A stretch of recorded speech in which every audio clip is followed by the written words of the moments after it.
Angola, Rwanda, Nigeria, Morocco, Tunisia, and Ghana.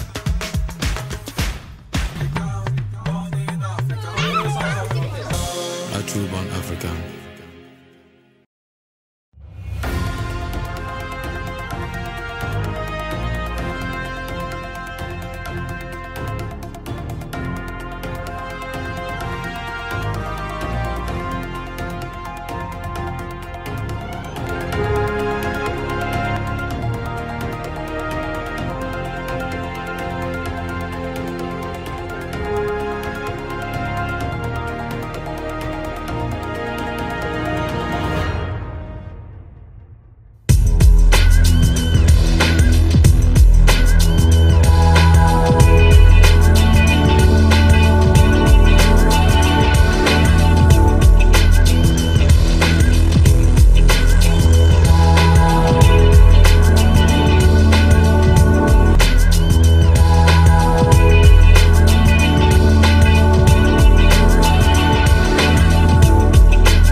Le futur de l'Afrique est entre les mains des jeunes, mais leur intégration dans le marché du travail avec des emplois acceptables et productifs reste un important défi qui ne peut pas être relevé seulement à l'échelle nationale.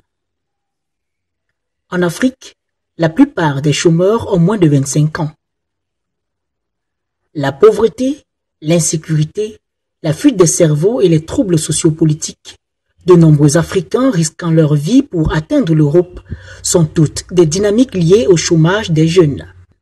Selon les données issues de la conférence internationale de clôture du projet d'amélioration des politiques d'emploi jeunes en Afrique, tenue à Yaoundé au Cameroun du 20 au 24 juillet 2019, 70% des jeunes se trouvent en situation de sous-emploi.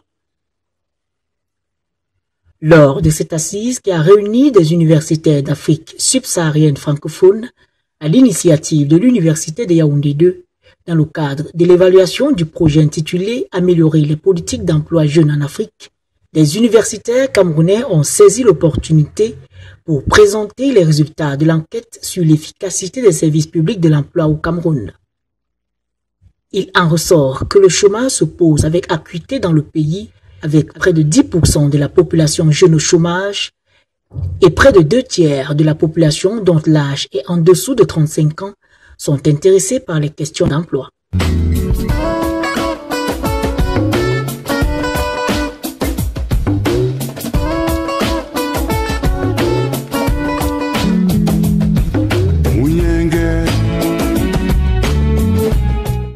Face à la montée du chômage et à l'absence d'une politique publique d'indemnisation, plusieurs chômeurs se sont lancés dans des activités informelles.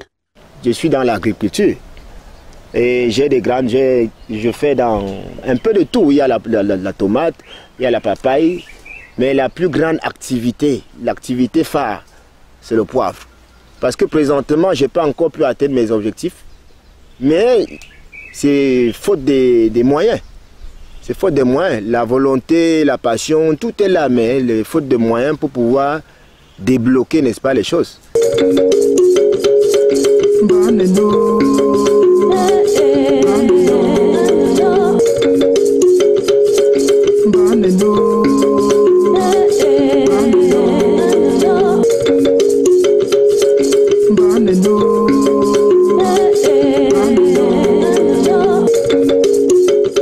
Il est désormais urgent d'agir pour résoudre l'équation de l'emploi au Cameroun en tenant compte des indicateurs taux de chômage, taux de sous-emploi et bien d'autres.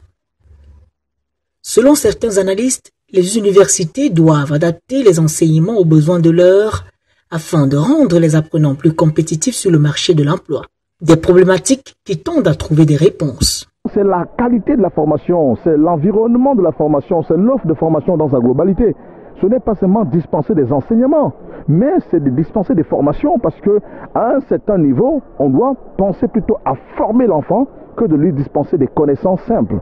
Il faut le former, se rassurer qu'il y a une adéquation entre les connaissances acquises et les compétences développées. Parce que si on ne suit pas l'évolution de l'apprenant dans le développement personnel de l'apprenant et dans le développement professionnel, parce qu'il y a la dimension personnelle, la dimension professionnelle.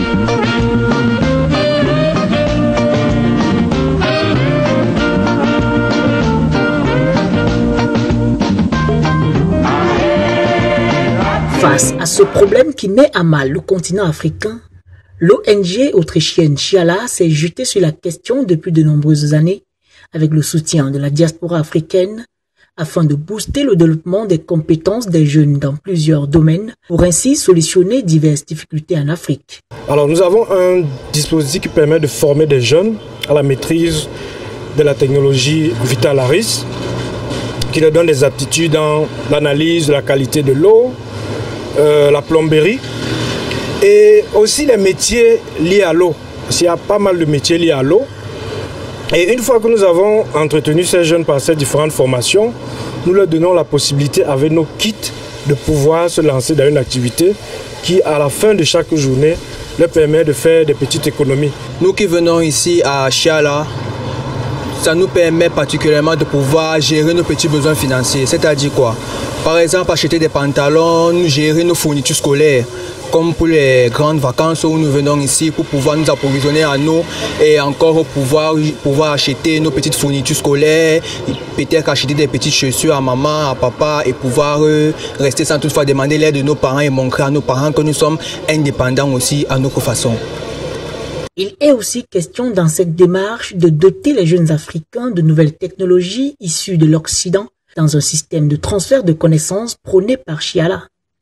Alors, le transfert de connaissances, c'est tout simplement rendre disponibles les technologies que nous avons en Europe, les rendre disponibles au niveau national. Et j'ai dit, l'une des technologies qui a intéressé principalement Chiala, c'est la question du traitement de l'eau.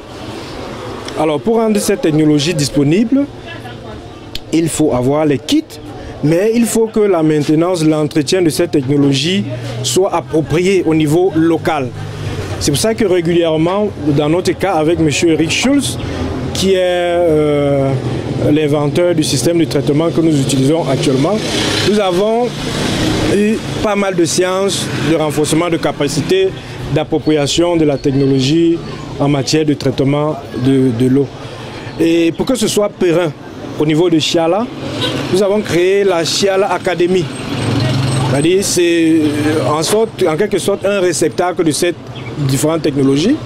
Quand nous trouvons une technologie intéressante en Europe, nous allons la dupliquer au Cameroun à travers l'Académie Chiala, où il est question de former les jeunes à la maîtrise de ces technologies, mais où il est aussi question de développer des recherches sur le terrain afin que cette technologie soit totalement maîtrisée.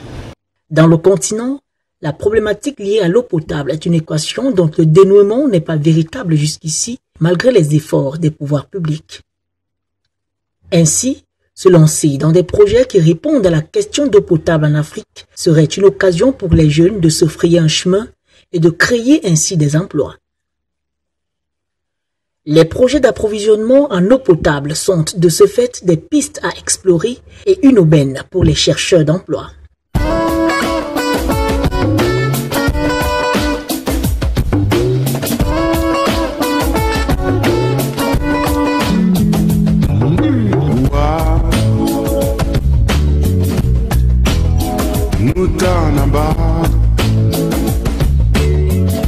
L'accès à l'eau potable représente un combat quotidien pour des centaines de milliers de citadins qui vivent principalement dans des pays en développement. Selon un rapport du Secours Islamique France en 2020, une personne sur 3 dans le monde ne jouit toujours pas d'un accès à l'eau potable et 144 millions de personnes recueillent de l'eau directement à partir des sources contaminées. Cette situation a des impacts fortement néfastes sur la santé des populations, sur leur accès à l'éducation, sur l'environnement ou le développement économique des pays. De nombreux ménages urbains ont recours aux méthodes traditionnelles pour leur approvisionnement en eau. Les groupes les plus vulnérables sont les femmes et les enfants. L'OMS relève dans l'un de ses rapports publié en 2006 que des milliers de personnes souffrent chaque jour des maladies dues à un manque d'eau potable, à l'exemple des maladies diarrhéiques, du paludisme, des infections parasitaires intestinaux débilitantes et d'autres maladies causées par des insectes. Les maladies d'origine hydrique représentent en effet le principal problème de santé publique dans les pays en voie de développement. En 2002, les maladies diarrhéiques et la malaria ont fait respectivement 1,8 million et 1,3 million de morts. Bien plus, d'après l'association Women in Water IWA, les maladies diarrhéiques comptent pour 21% de mortalité infantile dans les pays en voie de développement. À Yaoundé, capitale du Cameroun, 3 raisons principales rendent l'eau potable rare ou inaccessible. La gestion archaïque du matériel technique, des équipements vétustes, une situation sanitaire désastreuse. Pire, la connexion au réseau n'est pas synonyme de son arrivée régulière et potable dans des foyers. Dans la cité capitale, en 2011, seuls 10 000 mètres cubes d'eau étaient disponibles pour les populations sur un besoin total estimé à 250 000 mètres cubes d'eau par jour. La question est donc celle de savoir ce qui cause ce déficit et ce qu'il convient de faire et comment y remédier.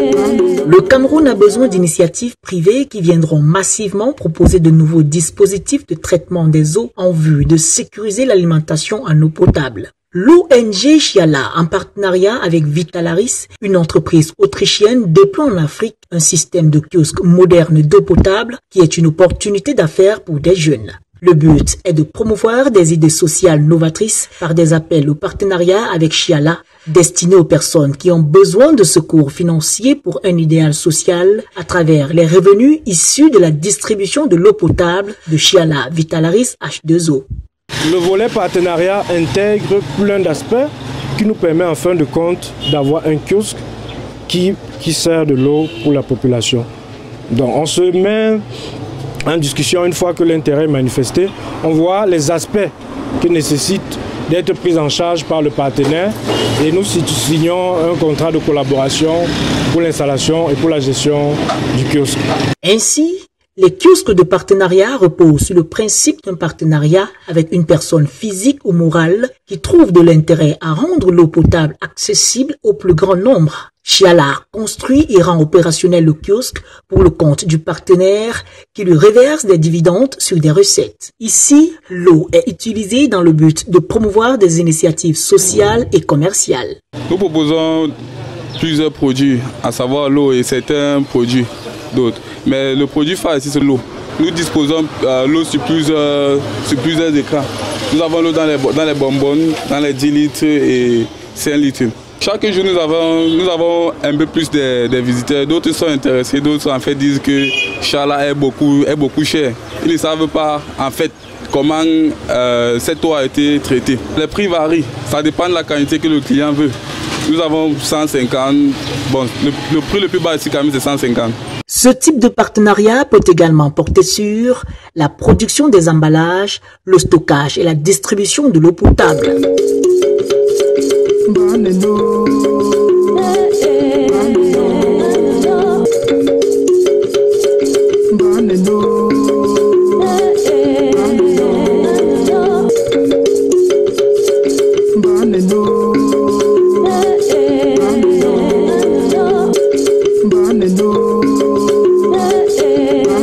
Installés dans des zones d'affluence à l'instar des marchés et carrefours, les kiosques urbains visent une cible modeste qui ne peut acheter de l'eau minérale. Vous les trouverez à Yaoundé dans les quartiers Olomaban, Tinga, au lieu dit Carrière. Ces kiosques partenariats sont dotés d'une technologie de pointe. Avant d'utiliser ces systèmes de filtrage, alors on passe d'abord par le système d'analyse de l'eau et c'est alors à ce moment qu'on saura quel genre de système de filtrage utiliser pour pouvoir assainir et arriver à une eau plus potable. Dans ce système à 4 étapes de filtrage d'eau, alors l'eau vient d'abord dans ce compartiment. Il y a d'abord ce système de filtrage à 4 étapes. Cette première étape essaye déjà d'enlever les sédiments qu'il y a dans l'eau et vient dans cette deuxième étape, ensuite dans la troisième étape, et puis il y a cette dernière étape avant que ça puisse venir dans cette bonbonne d'eau, et cette eau est déjà absolument potable, et alors les familles peuvent en déguster ça et voir ce que ça donne.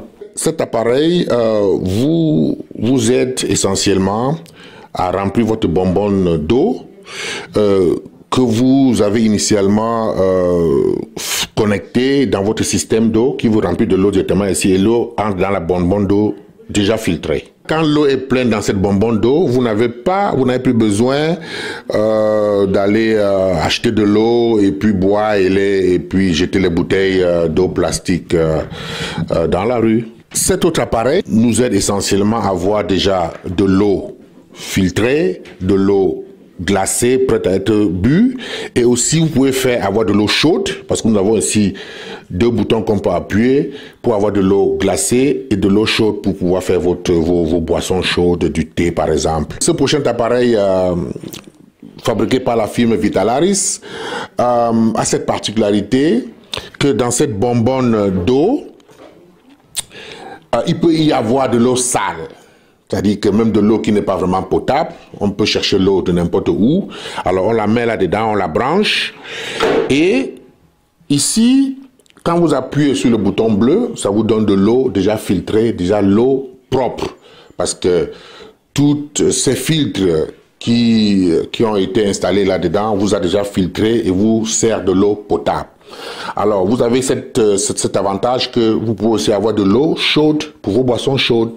Alors, et cet autre appareil, la seule différence est que ici, vous n'avez pas besoin de bonbonnes d'eau parce que les filtres sont là-dedans. Et où est-ce que nous obtenons notre eau? On obtient l'eau parce qu'on peut faire la connexion directement à notre connexion d'eau. Donc, nous avons de l'eau qui vient du mur, qui est directement filtré et a la même fonction que cet autre appareil, avec la seule différence, comme je l'ai dit, que vous avez de l'eau qui vient directement de la connexion d'eau, mais pas de notre bonbonne d'eau. Le coût de l'eau potable peut être réduit à 25 francs CFA le litre. L'objectif majeur étant ici d'offrir de l'eau potable à toutes les couches sociales. Les prix pratiqués permettent juste de couvrir des charges essentielles de fonctionnement. Les autres revenus serviront par ailleurs à réaliser un objectif social qui sert de base de partenariat entre Chiala et l'autre partie.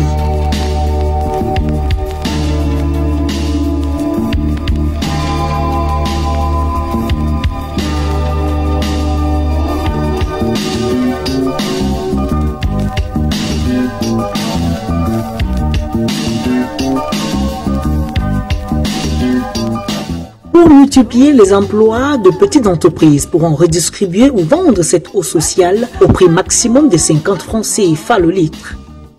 Les recettes issues de cette vente contribueront uniquement à financer le programme social présenté lors de la conclusion d'un contrat de partenariat avec Chiala. En clair, l'eau sociale de Chiala ne coûte pas plus de 50 francs CFA le litre. Elle est spécialement destinée aux initiatives sociales. Le projet d'eau potable pour tous en Afrique, qui vient à point nommé répondre aux besoins des populations, est un concept basé sur 4 valeurs, notamment une nouvelle technologie de l'eau. Il est question d'introduire sur le marché africain des technologies de pointe et les rendre accessibles à toutes les couches de la société en Afrique. Vitalaris est également une solution économique.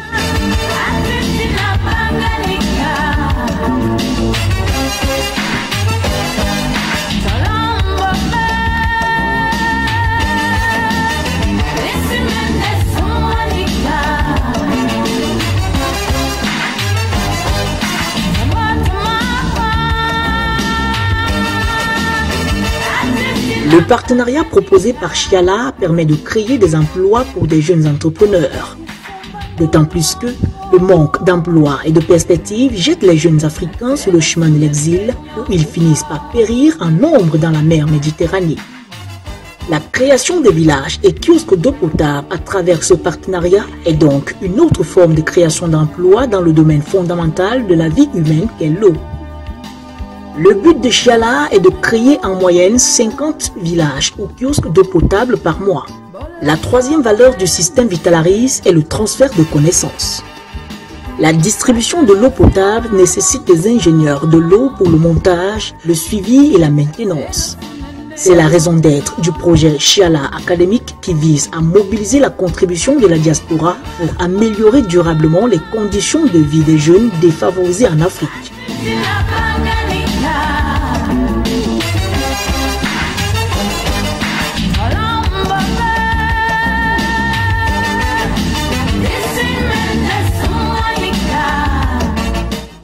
Le système Vitalaris est aussi une solution environnementale. Il consiste à rapprocher l'eau potable des populations plutôt qu'à leur faire acheter cette eau dans des plastiques qui, par la suite, sont jetés dans la nature. Les populations peuvent réutiliser les mêmes ustensiles sans recourir aux plastiques supplémentaires. L'Agence des normes et de la qualité du Cameroun, ANOR, a déroulé une approche pédagogique dans le but de permettre à Chiala de maîtriser les différentes normes en matière de production et d'embouteillage d'eau. Le processus de conformité a également abouti à l'obtention d'un certificat de conformité NC 207 après une visite d'inspection et d'analyse des échantillons de l'eau Chiala. Le projet d'eau potable pour tous de Chiala est soutenu par la diaspora africaine qui forme et consolide le pont entre l'Autriche et les pays africains. En tant qu'experts locaux en Afrique, les membres de la diaspora identifient non seulement les opportunités les mieux placées pour investir ou financer, mais aussi manœuvrent habilement les obstacles régionaux que les Autrichiens actifs en Afrique rencontrent trop souvent.